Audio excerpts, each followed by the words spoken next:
Shalom, jumpa kembali dalam channel Grace dalam perenungan firman Tuhan bersama hambanya Pendeta Ardi Talumepa, Gembala Sidang GPDI yang ada di Kalimantan Tengah.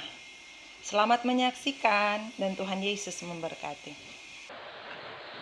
Yang khusus saya akan bawakan bagi saudara dengan tema rancangan Tuhan adalah rancangan damai sejahtera dan memberikan hari depan yang penuh harapan.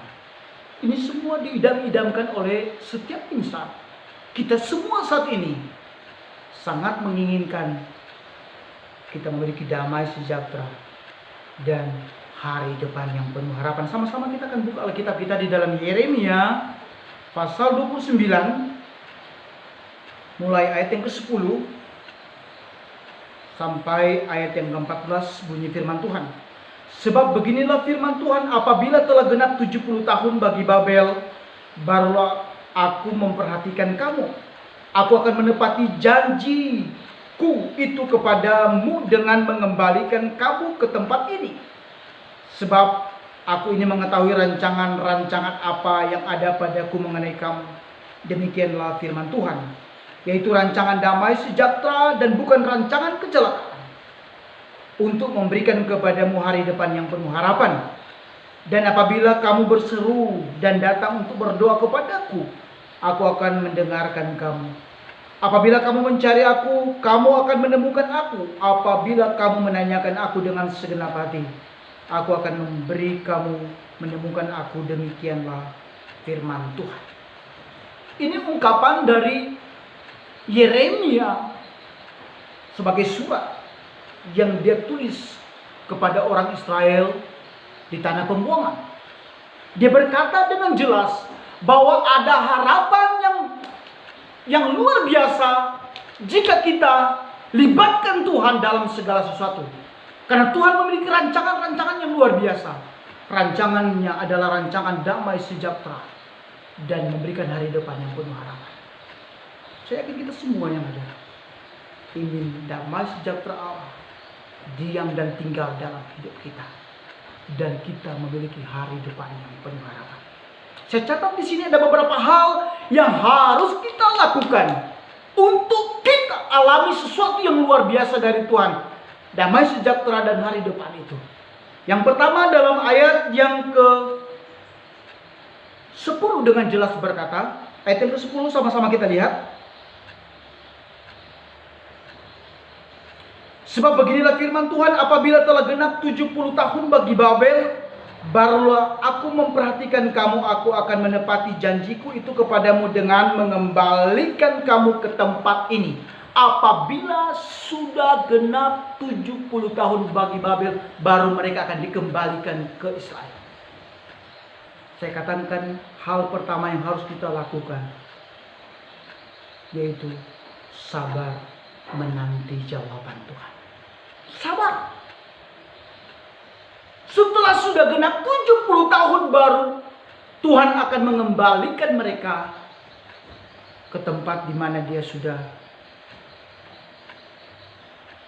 mengeluarkan mereka. Setelah genap 70 tahun. Berarti sabar. Tuhan mengatakan kepada bangsa Israel, sabar engkau dimanapun engkau berada. Satu kali nanti bahwa engkau akan mendapat jawaban pasti dari Tuhan. Jadi banyak pergumulan yang sudah kita sampaikan kepada Tuhan. Beban-beban hidup kita, kita sudah ungkapkan kepada Dia. Sudah berapa tahun? Sabar saja. Pasti kita akan memetik buah-buah dari kesabaran kita. Orang yang tekun menanti Tuhan akan selamat, kata firman Tuhan. Sabar. Yeremia sampaikan. Yeremia yang dijuluki dengan Nabi Tangisan. Dia sering menangis untuk bangsa ini. Dia sering menangis di hadapan Tuhan. Dan dikatakan kepada umatnya, sabar. Nantikan Tuhan dengan sabar. Karena Dia Tuhan yang luar biasa. Dia menjelajah seluruh bumi. Dia memperhatikan anak-anak manusia. Dan Dia akan tunjukkan kasih-Nya kepada kita. Saat ini kasih-Nya sedang Dia nyatakan bagi kita. Jadi untuk mencapai hari depan yang penuh harapan, hal-hal yang luar biasa, damai sejahtera Allah dalam hidup kita. Yang pertama, sabar, menanti jawaban Tuhan. Lakukan bagian kita, nanti Tuhan akan lakukan bagiannya di dalam hidup kita. Ayat yang ke-10, ayat yang ke-11, ayat yang ke-12, ini hal yang kedua. Hal yang pertama tadi sabar. Hal yang kedua, dan apabila kamu berseru dan datang untuk berdoa kepadaku, maka aku akan mendengarkan kamu. Jadi berseru. Hal yang kedua, untuk mencapai hari depan yang penuh harapan, apa yang sudah kita gumulkan, itu kita harus tambah lagi berseru kepada Tuhan. Berseru. Terus berseru, jangan pernah jemu-jemu kita berseru kepadanya, memanggil namanya. Berseru. Orang yang berseru kepada nama Tuhan, Alkitab berkata, dia akan mendapat. Dia akan dari surga akan mendengar. Tuhan, telinga Tuhan tidak kurang tajam untuk mendengarkan. Dia sangat mendengar apa yang kita sampaikan kepadanya. Ada seorang yang buta ketika Yesus sedang dalam pelayanannya. Dia tahu Yesus di dekat dia. Dia berseru dengan sekuat tenaga. Yesus, anak Daud, kasihanilah aku, kasihanilah aku. Banyak yang melarang dia, jangan kau berseru, jangan kau ribut. Banyak intimidasi yang dia dapat. Tapi dia tambah semangat. Dia terus berseru. Yesus, anak Daud, kasihanilah aku. Yesus mendekati dia dan berkata, apa yang kau mau aku lakukan bagimu?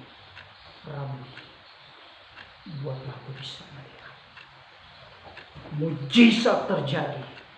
Tuhan mendengar seruan dari umat-umatnya.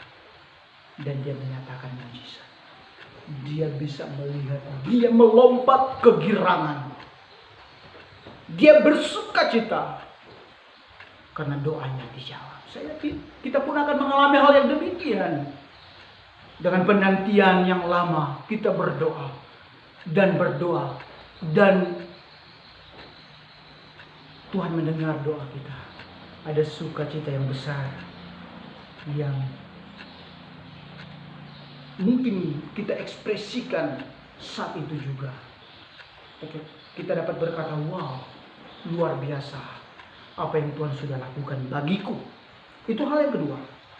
Hal yang ketiga, untuk kita mencapai semuanya itu, hal yang ketiga, kita diajarkan untuk mencari Dia. Apabila, ayat yang ke-13, apabila kamu mencari aku, kamu akan menemukan aku. Mencari. Ada keringat yang keluar, ada tenaga ekstra. Jadi jangan juga abstain, hanya pasif. Tuhan mau kita punya semangat. Tuhan beri kita banyak talenta. Kita sudah sekolah, punya gelar dan lain sebagainya. Ada talenta dan karunia yang Tuhan taruh bagi kita. Kita tidak boleh diam. Harus bergerak dengan talenta, dengan apa yang ada pada kita. Karena Tuhan berkata kepada Musa, apa yang ada di tangan, tongkat. Lempar tongkat itu. Jadi apa yang ada pada kita, gunakan itu semaksimal mungkin. Dan Tuhan akan bekerja dengan caranya. Dia akan melakukan mujizat dengan apa yang ada pada kita. Jadi cari dengan sungguh-sungguh. Alkitab pernah berkata, carilah dahulu kerajaan Allah dan kebenarannya, maka yang lain ditambahkan kepadamu. Jadi cari Tuhan, gunakan talentamu dengan baik. Kita harus gunakan itu untuk kepujian Tuhan. Maka itu akan berguna bagi kita. Kita akan melihat janji-janji Tuhan dinyatakan di dalam kita. Jadi cari Tuhan. Jadi jangan pasif. Apa yang ada padamu, doakan dulu. Tuhan, aku punya ini Tuhan. Melalui apa yang ada pada kita, maka Tuhan akan menolong. dan akan melakukan hal yang spektakuler di dalam kita. Jadi banyak-banyak mencari Tuhan. Yang mencari akan menemukan. Yeremia katakan kepada orang Israel, cari Tuhan. Untuk masa penantian ini sebelum janji Tuhan dinyatakan, cari Tuhan. Maka kita akan menemukan. Dimanapun kita berada, kita akan menemukan Tuhan. Dan yang berikut, bagian keempat, berkata dengan jelas, apabila kamu menanyakan aku dengan segenap hati, aku akan memberi kamu menemukan aku. Demikianlah firman Tuhan. Jadi saya mau katakan banyak-banyak bertanya kepada Tuhan. Karena solusi dari masalah kita, solusi dari hidup kita itu Tuhan. Banyak bertanya kepadanya, Tuhan apa yang harus kita lakukan? Dan tunggu jawaban Tuhan. Dalam pujian dan penyembahan, izinkan rohnya bekerja di dalam kita. Sehingga ketika rohnya bekerja, kita akan mendapat jawaban Tuhan. Dan jawaban Tuhan pasti ya dan amin. Kita akan tercengang-cengang apa yang Tuhan kerjakan di dalam kita. Kita akan bersuka cita. Karena apa yang Tuhan kerjakan mendatangkan damai sejahtera. Ada masa depan. Tuhan mengatakan bagi kita semua, aku memberikan kepadamu masa depan yang gilang gemilang. Hari depan yang penuh harapan kutawarkan kepadamu. Dengan syarat banyak sabar menanti jawaban Tuhan. Jadi pertama sabar. Yang kedua, terus berdoa dan berseru kepada Tuhan. Yang ketiga, cari Tuhan. Jangan pasif. Kita terus mencari Dia. Yang keempat, banyak-banyak bertanya kepada Tuhan. Tanya terus kepadanya. Tanya terus kepadanya. Banyak-banyak menyembah Dia. Dan Dia akan menjawab kita. Kita pasti menemukan Dia. Banyak-banyak bertanya. Maka yakinlah saat ini kita akan memperoleh semuanya. Bersama dengan Tuhan kita melakukan perkara-perkara yang luar biasa. Dan saya percaya saat ini hari depan yang penuh harapan menjadi milik bagian kita semua. Puji Tuhan, haleluya. Amin. Firman Tuhan saya tibakan di sini. Amin, firman Tuhan disampaikan. Terima kasih banyak kepada hambanya Pendeta Ardi Talumepa yang telah berbagi kasih lewat kebenaran firman Tuhan di channel ini. Sampai jumpa, haleluya.